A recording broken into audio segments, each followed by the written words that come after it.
The Devil and Hanky Joe, an American Folk Tale by Ted Neal. Gather yourselves round, and I'll tell you the story of the Devil and Hanky Joe.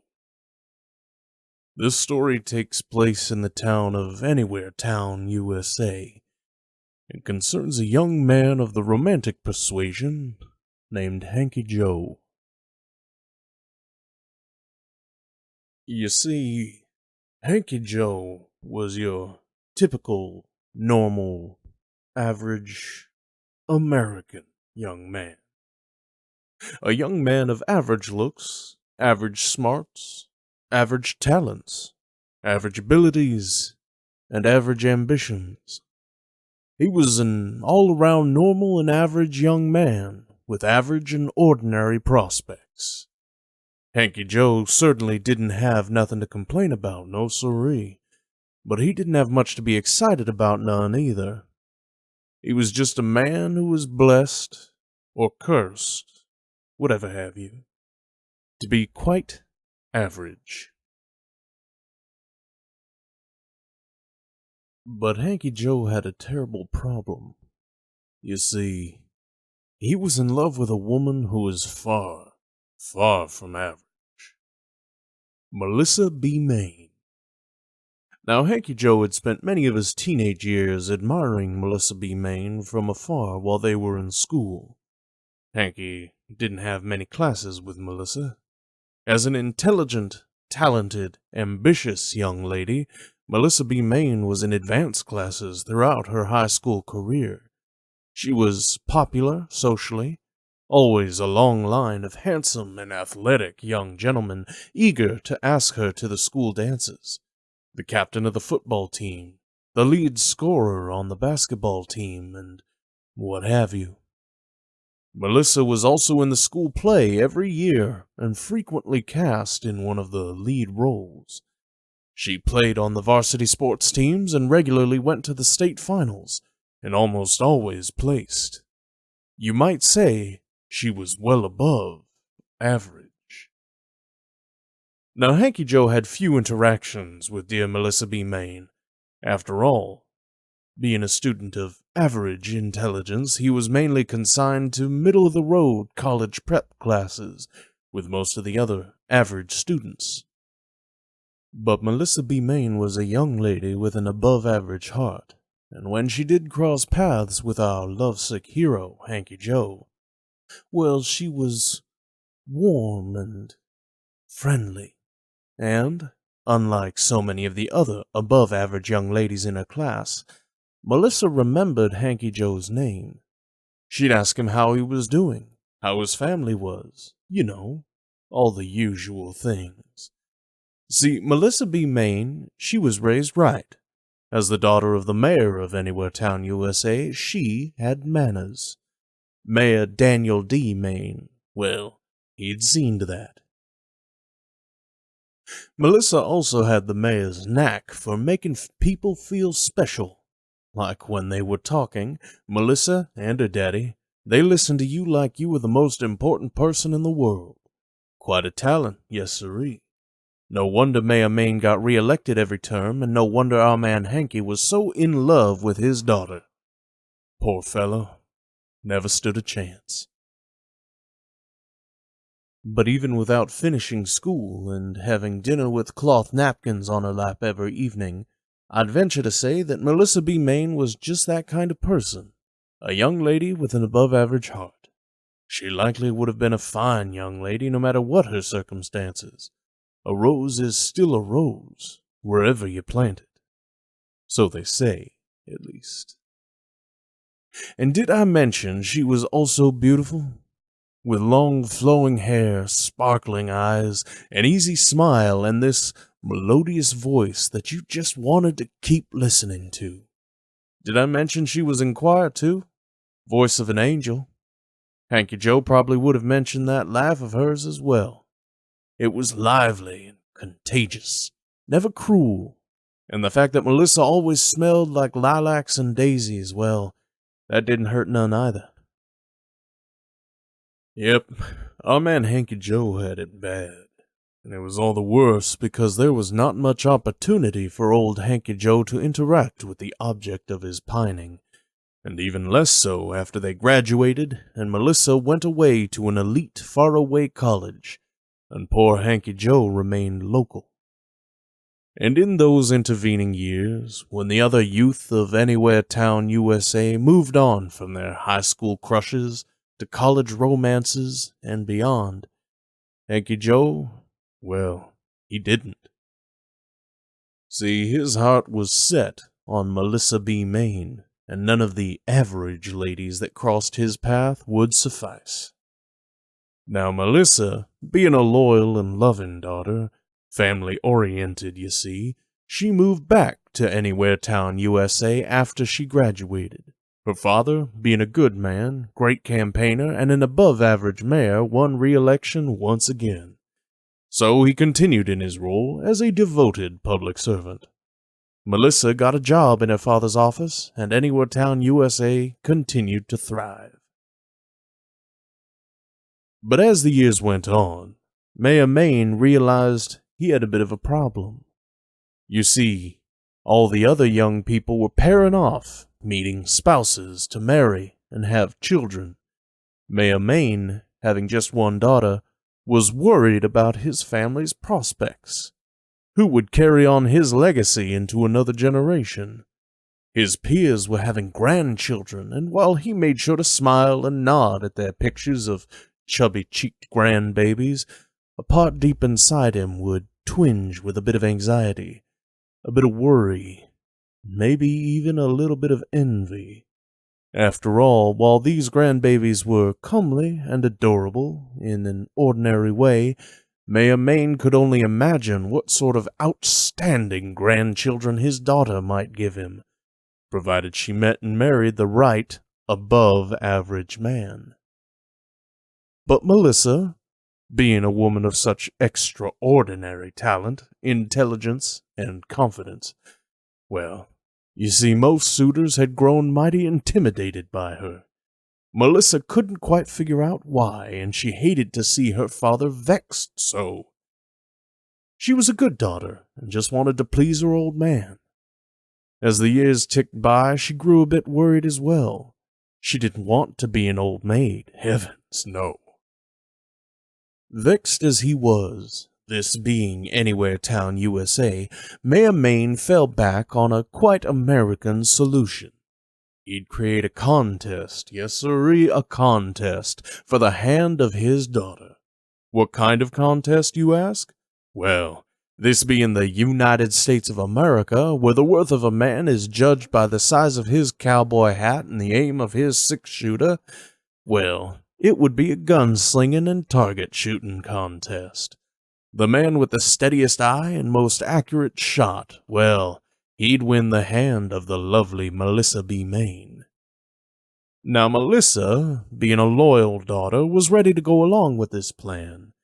You see, like I said, she hated to see her old man worried as much as he was, and there was nothing more important to her than making other people happy. So, his daughter on board, Mayor Maine, he sent out word throughout the state, the region, and to the far borders of the country. Signs went up on message boards, placards, and church bulletin boards of the grand old shooting contest for the hand of Melissa B. Maine in holy matrimony. Now, the men who had heard of the loveliness of Melissa B. Maine, even some who hadn't but had just heard rumors, they descended on the town from all corners, because, while most men knew they weren't much good at conversating and romancing ladies, all that stuff was just so confusing for them anyhow. Most men did know how to shoot a gun, and figured they had a decent chance at hitting a few bullseyes and winning Melissa B. Maine's hand. Now, as you can imagine, while the town of Anywhere Town, USA was absolutely buzzing with excitement, what with all the out-of-town visitors, the setup and the prep for the contest, the local and national reporters, there was one young, lovesick young man who was quite heartbroken. Yep, you guessed it. Our hero, Hanky Joe. Because, as you might have surmised at this point, being an average young man of average looks, average intelligence, and average charm, Hanky Joe was, at best, an average shot. So, Hanky Joe went to where all Americans go when they are feeling low, the one place where an American can feel at home no matter where they are in the world.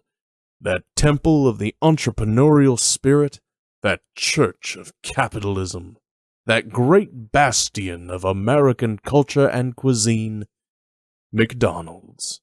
Yes, sirree, Hanky Joe went to the Palace of the Golden Arches, golden fries, and golden profits. He ordered a supersized Coke, supersized fries, and a Happy Meal. If he could have ordered supersized happiness, he would have, but alas, although happiness came in a meal, it was not on the menu. Hanky Joe was drowning his sorrows in Szechuan sauce, his untouched chicken McNuggets growing cold, while he held his head in his hands. He was sitting at a table next to the drive-thru where the noise of children playing on the McDonald's playground just brought tears to his eyes, reminding him of the laughter and joy he would never hear from his own children, children born to him and the lovely Melissa B. Maine. But lo, while Hanky Joe was at his lowest point, a strange-looking car rolled into the drive-thru. Now, this wasn't the usual car one might see in Anywhere Town, USA. This was a car people would have seen in magazines, on the television set, or on that World Wide Web. This was a 1966 Rolls-Royce Silver Cloud, the successor of the Silver Dawn and predecessor to the Silver Shadow. This was the peak of luxury, my friends. Only a few of these land yachts were ever made, and those were purchased and owned by legends none other than the Queen of England, Elvis Presley, and Frank Sinatra themselves.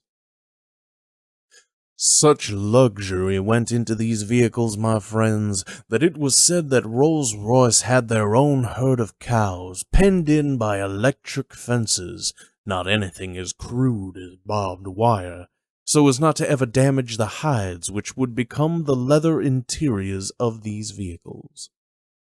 Now, if that just ain't the pinnacle of luxury, I don't know what is.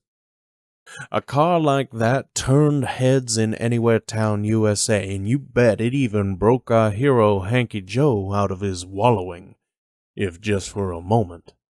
Just for the novelty of seeing such a car in the drive-thru of the local Anywhere Town, USA McDonald's franchise. And this particular car was even more unusual. It was colored silver gray, like a cloud of smoke from a locomotive or a chimney from a coal-fired plant. The windows were as black as a lake of crude oil. The exhaust was tinged yellow and smelled vaguely of sulfur, and the headlights, well, they didn't shine as much as they shone, as if lit by flickering fires within. And the hood ornament, let me tell you, it was not the usual spirit of ecstasy that usually graced the grille of these fine automobiles. No, this ornament was a custom-made job, and depicted a dog of all things. But not just any dog. This was a fierce canine with 3 heads, each with a set of red, burning eyes. As many of you may have already guessed, this was the devil's very own motor vehicle. And sure enough, as that magnificent specimen of luxury automotive engineering rolled out of the drive-thru, its unseen driver pulled not into traffic, but into a parking space just adjacent to that McDonald's playground. One of the doors to the back seat opened, and lo and behold, the devil himself stepped right on out. Now, Many of you might imagine a figure with goat hooves and a pitchfork, maybe a whip of fire, even a forked tail when you picture the Prince of Darkness. But you would be mistaken. You see, the business of doing evil is a serious one, and the devil, being more than savvy when it comes to PR, is aware of his brand image. So, as Lucifer himself stepped out of his motor vehicle, Hanky Joe saw that he was a well-dressed figure in a sable-colored pinstripe three-piece Versace suit with tie and a contrast-color shirt. He had a tie pin that looked like a miniature version of his face, wearing chrome sunglasses, sporting ruby horns, and smoking a cigarette with a little ruby in place of the cinder on the end. His cufflinks were silver on gold pentagrams. As a little touch of rock and roll, he did have a pair of blue suede shoes. His socks were subdued-like, but if you look close enough, you'd see tiny little electric blue fiddles printed on them, coordinated with the shoes, you see. No hoodie or jeans for the devil, like these upstart.com kid genius Silicon Valley CEO types, although if need be, I certainly don't doubt he could fit right in with those upstarts. He probably has a wardrobe for every occasion. But here in Anywhere Town, USA, the devil went old school, like a member of the East Coast WASP aristocracy, right out of a wood-paneled C-suite boardroom. Although I'd say that thin tie and contrast collar designer shirt was definitely more L.A. than Ivy League. Let me tell you about that shirt. Under the shiny charcoal vest, it was bright red, like a pack of Marlboro Reds. That was set off by a white collar cinched with a thin black tie. The devil's complexion was white, too, almost alabaster, like a marble statue you might see in a museum. Clouds had, at some point, rolled into the sky, blocking the sun, but the devil was wearing sunglasses nonetheless.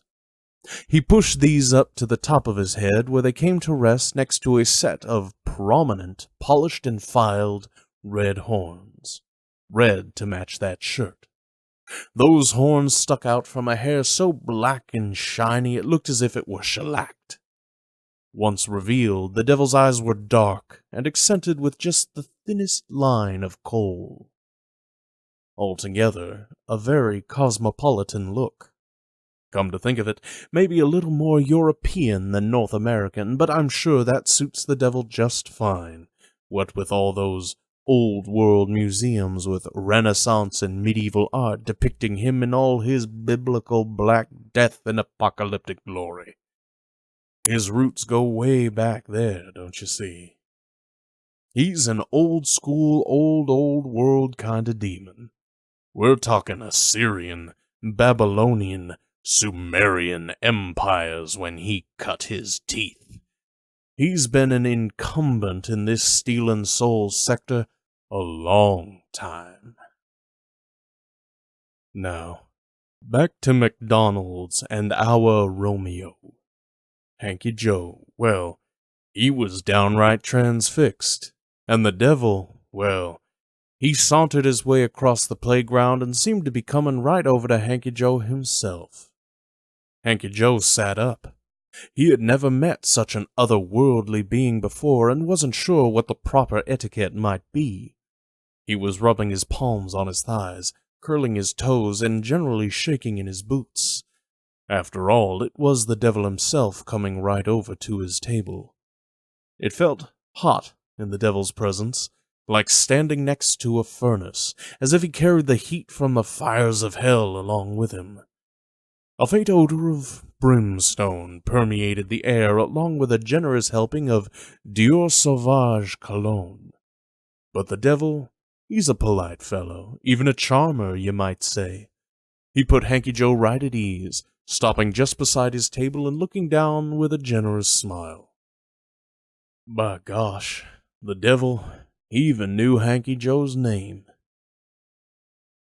Hanky Joe, the devil said in a voice that was heavy, weary as with jet lag or the weight that comes with millennia of torturing souls and sowing lies and discord. Yes? Yes, that's me, Hanky Joe said, followed by a deep swallow. I hear you have a problem. I do? Yes, yes you do, with this shooting contest. The contest? Why, yes, I do have a problem. Well, I think I might have something that might help. Now, hearing that the devil had something that might help him, Hanky Joe sat up even straighter, his hope overriding his fear, even his good judgment. His love for Melissa B. Maine was that all-encompassing. What is it? Hanky Joe asked. The devil reached into the pocket of his vest and pulled out a black felt box. When he lifted the lid, Hanky Joe could see it was filled with 99 shiny silver bullets. Hanky Joe, let me tell you. Put these magic bullets in your gun, and you will never, ever miss a shot. They always strike true, a bullseye every time. With these, you are sure to win. You can't lose. Hanky Joe, his heart beginning to beat faster, his breath catching in his throat, began to reach out for the bullets. But, the devil interjected, there is a catch. Well, of course there was, Hanky Joe thought. In all the stories he had heard about the devil, there was always some sort of catch to his gifts. But Hanky Joe was ready to hear him out. How terrible could the catch be, really? The devil seemed like a reasonable being. After all, he was quite well dressed. What is that? Hanky Joe asked. The last bullet is mine. Only I get to shoot it, the devil said. Hanky Joe almost laughed, as this catch was trivial. But remembering that this well-dressed and eminently reasonable being was the Prince of Darkness, Hanky Joe did his best to restrain himself. Well, that sounds fair, Hanky Joe said, trying hard to match the devil's air of formality, while even his hands and legs and his whole body were shaking. Not from fear, mind you, no. This was with excitement, even hope. Splendid, the devil said, slapping the box of bullets down on the table with a theatric flourish. He reached out a well-manicured hand with red polished nails to Hanky Joe. Hanky Joe, feeling a bit flattered that such a dignified god, demigod, fallen angel, he couldn't quite remember. Whatever the case, this powerful supernatural being, with a very nice ride, mind you, wanted to shake his hand at all. Well, Hanky Joe, he took the devil's hand and shook it vigorously. The Prince of Darkness had a surprisingly solid and reassuring grip. His touch was actually a bit cool, in contrast to Hanky Joe's, whose palms were sweaty and hot. After helping himself to some of Hanky Joe's fries, the devil turned back for the parking lot. Before he got into his car, he said over his shoulder, "Careful with those toys. They pose a choking hazard, you know." At first, Hanky Joe thought the devil meant the bullets themselves, only to realize, after looking down, that he meant the toy inside his Happy Meal. Hanky Joe said he would, and thanked the devil, thinking it was quite thoughtful of him, really, to express such concern for Hanky Joe's welfare. What a nice fellow, Hanky Joe thought as he waved at the silver cloud. That fine automobile purred so soft, with an expertly tuned engine running on leaded gasoline and the souls of the damned, that it was close to silent as it rolled out of the parking lot and floated off into traffic, graceful as a vulture on an updraft.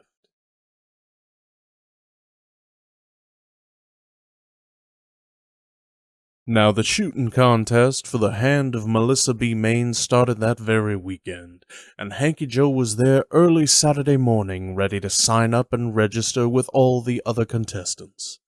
The crowds were huge, with the hundreds of hopeful men, young and old, that had shown up to take their shot at being the best shot in Anywhere Town, USA, and earning the prize of Melissa B. Maine's hand in a lifelong bond of blessed matrimony. Then, of course, there were all the spectators come from far and wide to see the spectacle. Spectators in the thousands, reporters in the hundreds. Mayor Maine was there, presiding over it all. He was the master of ceremonies, welcome all the contestants, and generally beaming with joy. He knew somewhere amid these hundreds of entrants he'd find a worthy man to sire his grandchildren. How could he not? And, of course, Melissa B. Maine herself was there too, looking, well, like the prize she was. You might say she was a tad nervous. After all, she saw the hundreds of men, some more attractive than others. Melissa was studying on each one, imagining one, then another, as a potential mate. But she really had no idea which man she would end up hitched to. So you can understand if she had some butterflies in the old tummy. But Melissa, for the most part, she was happy, because her father was happy. The whole town had turned out, and they were happy too. And that was what mattered to Melissa, making other people happy. It wasn't long before the rounds of the tournament began. The air crackled with the sound of gunfire as contestants fired their six-shooters, their long rifles, and their AR-15s. The contest rules allowed the contestants to use any weapon of their choosing. Our hero, Hanky Joe, had entered with his great-great-granddaddy's 1873 Colt single-action Army revolver. For those of you who might need some brushing up on your U.S. history, this was the gun that won the West. It was also known by the nom de plume, the Peacemaker. This famous revolver had been the preferred sidearm of legends like Sheriff Wyatt Earp and Constable John Selman. Any cowboy worth his spurs, well, this had been his weapon of choice. Hanky Joe was lucky to have such a venerable heirloom, an American treasure in his family. Now, as you can imagine, our Romeo, old love-struck Hanky Joe, was more than jumpy as he sidled up to the shooting range in that first round. There were all sorts of intimidating fellows with all sorts of guns to either side of him. Many of these men were crack shots, but Hanky Joe kept his faith in the devil's gift. Even if his hands were not the most steady that morning, Hanky Joe loaded the magic silver bullets into the gun cylinder one by one, until each chamber was ready to go. When his turn came to shoot, Hanky Joe lifted that Colt single-action Army revolver, that Peacemaker, that superb specimen of American craftsmanship. He aimed down its length and fired 1, 2, 3.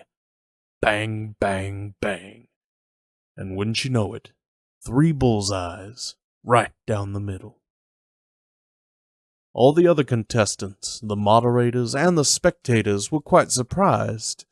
After all, Hanky Joe was just an average-looking fella. All had assumed he'd be an average shot. But as it turned out, he was more than that. Even his competitors had to nod and tip their hats.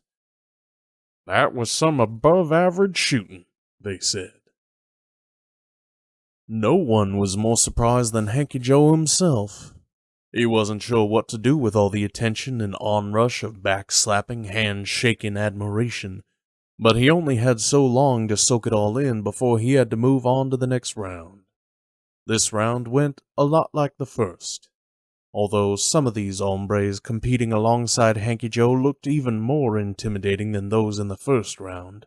Once the shots were fired, 1, 2, 3, bang, bang, bang, that was all she wrote. Hanky Joe was the winner, and he was moving on to the next round. By this point, as you can imagine, there was some buzz gathering around our man. Bit of an underdog he was, you might say, and people were starting to get behind him. After all, who doesn't like an underdog story? People started congregating around whatever part of the shooting range Hanky Joe was competing at next. Each round presented even tougher challenges, smaller targets, farther targets, even moving targets.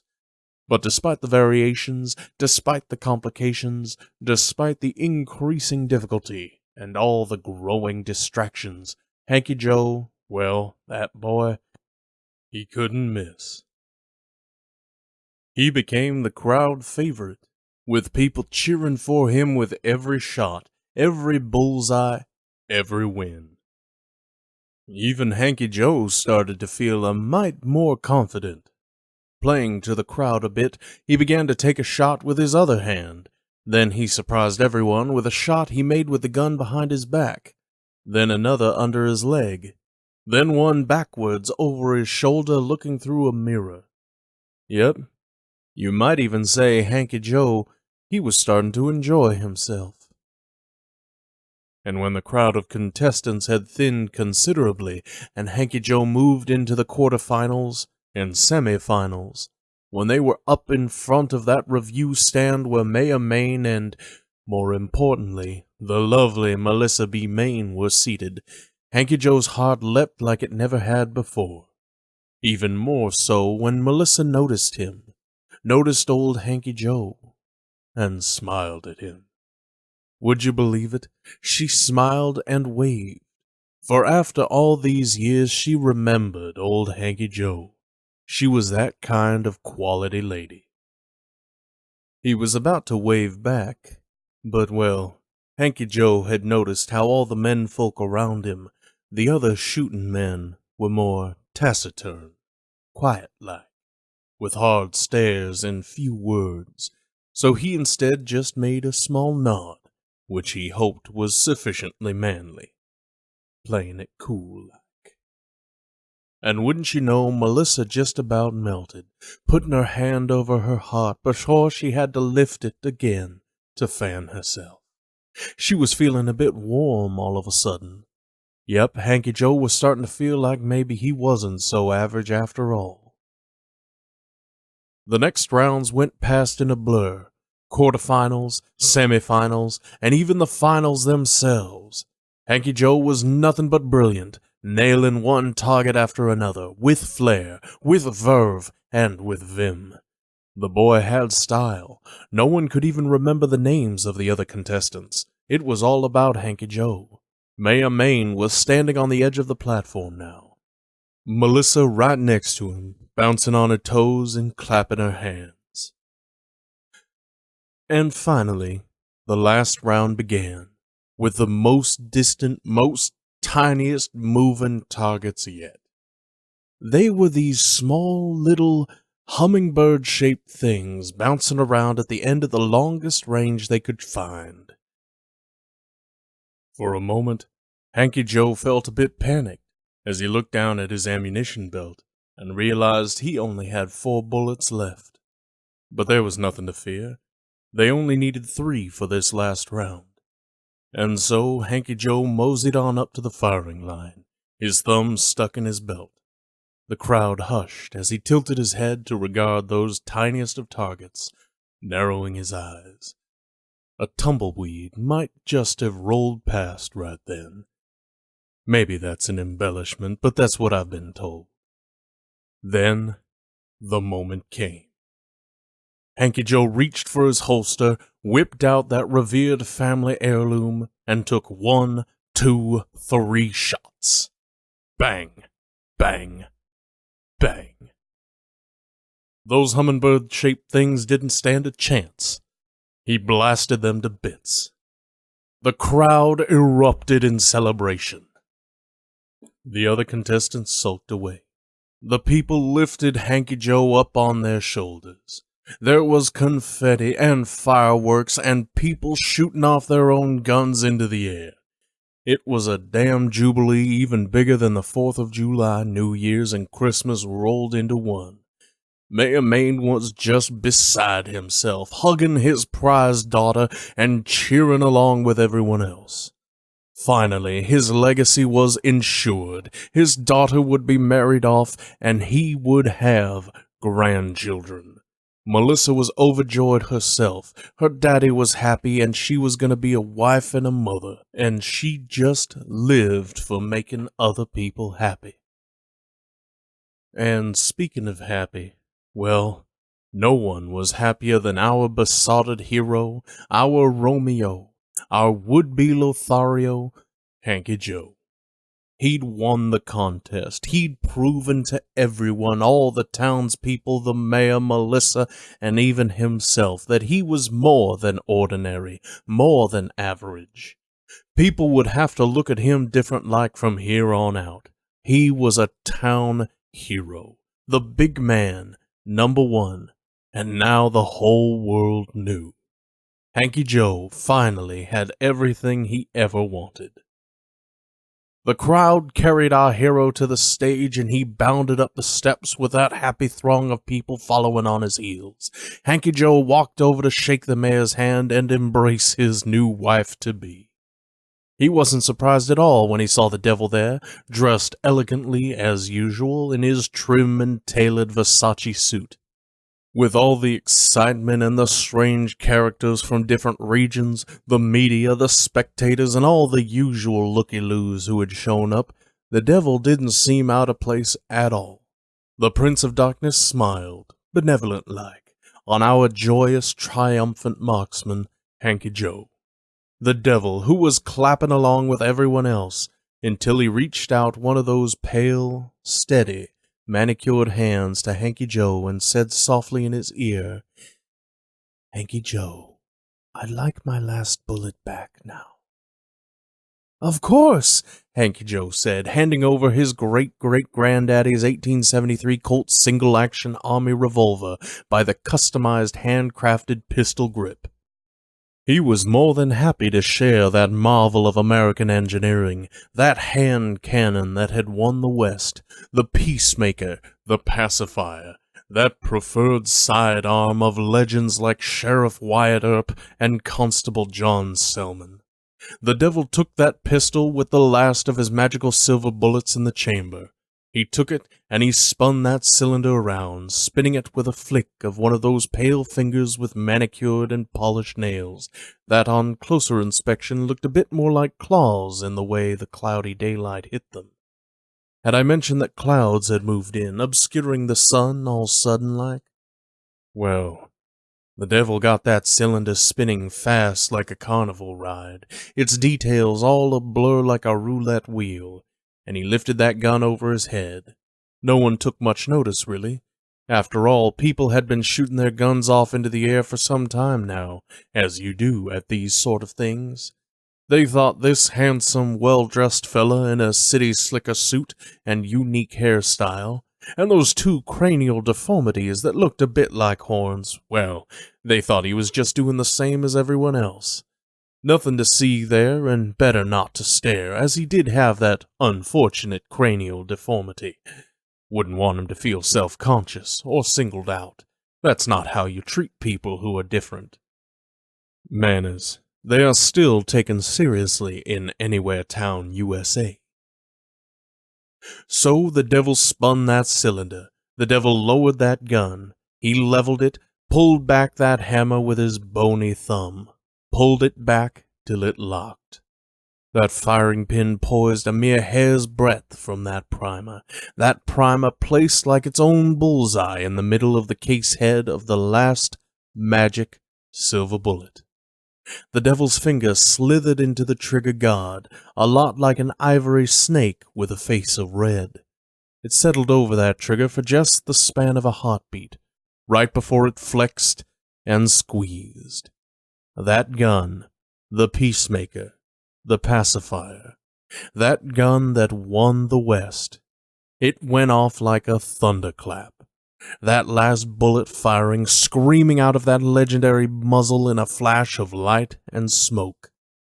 And it blasted right into poor Melissa B. Maine's head. The mercy was, if there was any mercy in this tragedy, that poor Melissa B. Maine, she didn't suffer. It was over in an instant. For her. There was no such relief for everyone else. Her father, Mayor Maine, clutched his chest and fell into cardiac arrest right there on the stage platform. No, he didn't die. Not right then.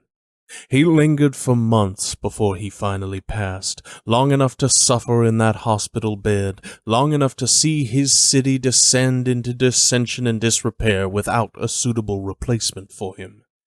But the pains, the paralysis, the indignities, the invasive surgeries, they were nothing in comparison to the crushing weight of guilt and despair that overwhelmed him, turning every last moment of his short life into what felt like an everlasting hell. The people, well, you can imagine the people's reaction to seeing all that blood and brains and bits of skull with those tufts of once flowing hair flying off in opposite directions. Well, I'll spare you the details. It's enough to say it was terrible. Just terrible. There was screaming, terror, and panic. The reporters, though, they caught the story of a lifetime. You know what they say, if it bleeds, it leads. And boy, did they have a leader. They saw more than they ever wanted.